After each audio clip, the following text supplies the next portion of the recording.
When people think about the future of the Spanish monarchy, one question continues to spark curiosity: what will happen to Princess Leonor's future children? Many assume that because Leonor is the future Queen of Spain, all of her children will automatically become princes and princesses with royal titles. But what if that isn't necessarily true? In fact, Spain's royal traditions, modern monarchy reforms, and changing public expectations suggest a much more complicated picture. The future of royal titles is no longer as predictable as it once was. Across Europe, royal families are becoming smaller, more streamlined, and increasingly focused on limiting official royal roles. Could Princess Leonor follow that same path? Today, we're exploring why many royal experts believe Princess Leonor's future children may not all receive royal titles, and why that decision could reshape the Spanish monarchy for generations. Before we begin, if you enjoy stories about royal families, history, and the future of Europe's monarchies, don't forget to like this video, subscribe, and turn on notifications. Now, let's begin. For centuries, royal titles represented much more than prestige.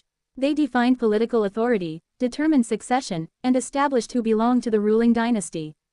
In earlier centuries, nearly every legitimate child of a reigning monarch carried a royal title because large royal families helped secure political alliances throughout Europe. But modern monarchies operate very differently. Today's European royal families survive not because they hold political power, but because they maintain public trust. That shift has encouraged many monarchies to become smaller, less expensive, and more focused on a limited number of working royals. Spain has already shown signs of embracing this approach. Unlike some historic royal courts filled with dozens of titled relatives, the Spanish royal family today is relatively compact. Public attention largely centers on King Felipe VI, Queen Letizia, Princess Leonor, and Infanta Sofia.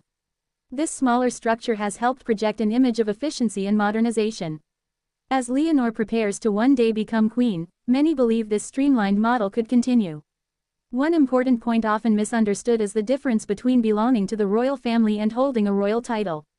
A child can be a direct descendant of the monarch while having only a limited public role or a more modest title, depending on future royal decisions and legal frameworks. Much depends on how the monarchy chooses to define official working members. Several European monarchies have already reduced the number of family members carrying active royal responsibilities.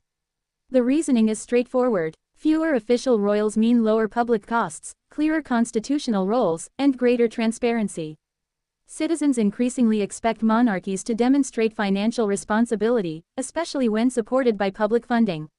Spain has not announced any policy stating that Princess Leonor's future children will not hold royal titles. However, discussions among constitutional observers often point to the possibility that future monarchs could continue moving toward a smaller institution. Another reason this topic attracts so much attention is changing public opinion. The Spanish monarchy has experienced periods of both strong support and significant criticism. Following various controversies involving members of the extended royal family over the past 2 decades, King Felipe VI worked to rebuild public confidence.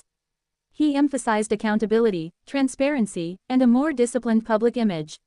Many analysts believe maintaining a focused royal household helps reinforce those goals.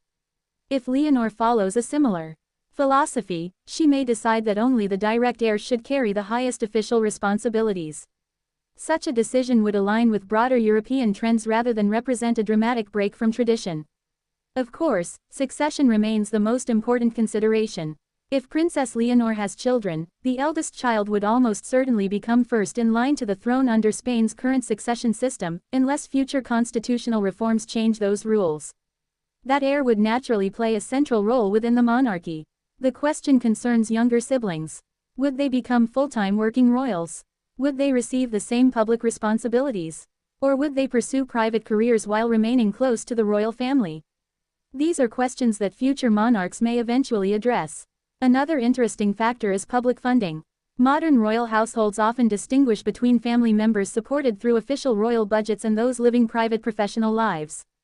Maintaining a smaller group of official representatives can reduce expenses while allowing other family members greater personal freedom. Ironically, having fewer formal royal duties can create more opportunities.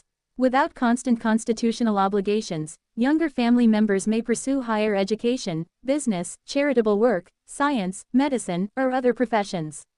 Several younger royals across Europe have already embraced careers outside full-time royal service while continuing to support charitable causes.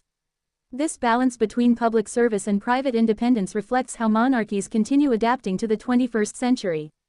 Princess Leonor herself represents that modern evolution. Her military training, university preparation, and public appearances have all emphasized responsibility over luxury.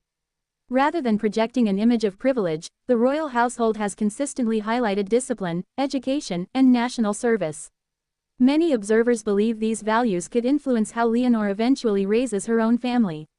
Instead of encouraging every child to become a full-time royal, she may prefer giving them the freedom to choose their own paths while preserving the institution's stability.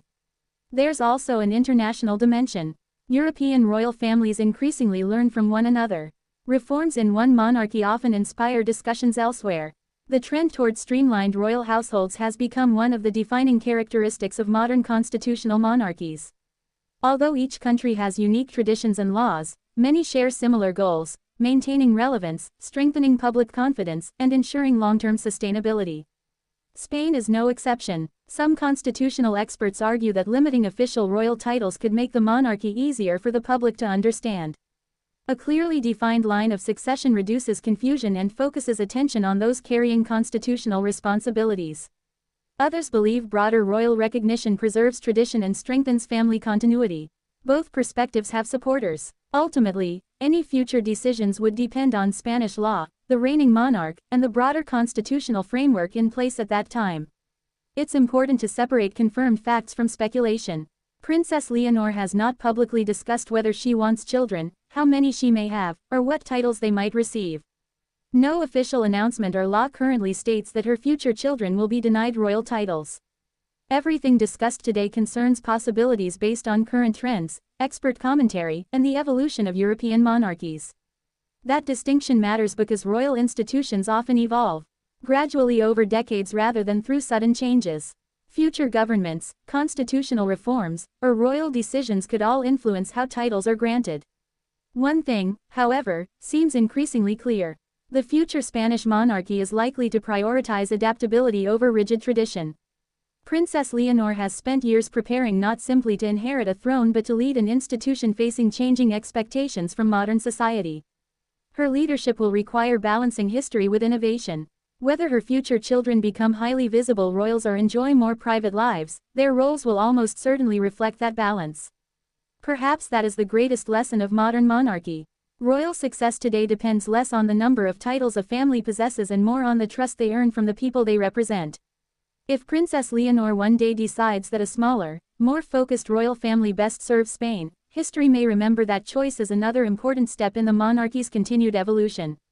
Until that day arrives, the future remains unwritten. The questions surrounding Leonor's future children remind us that monarchies are living institutions, constantly adapting to changing societies while preserving centuries of tradition. And perhaps that's exactly why the world continues watching the future Queen of Spain with such fascination. What do you think? Should Princess Leonor's future children all receive royal titles, or should Spain continue moving toward a smaller royal family? Share your thoughts in the comments below. If you enjoyed this video, don't forget to like, subscribe, and join us for more fascinating stories about royal families from around the world. Thanks for watching.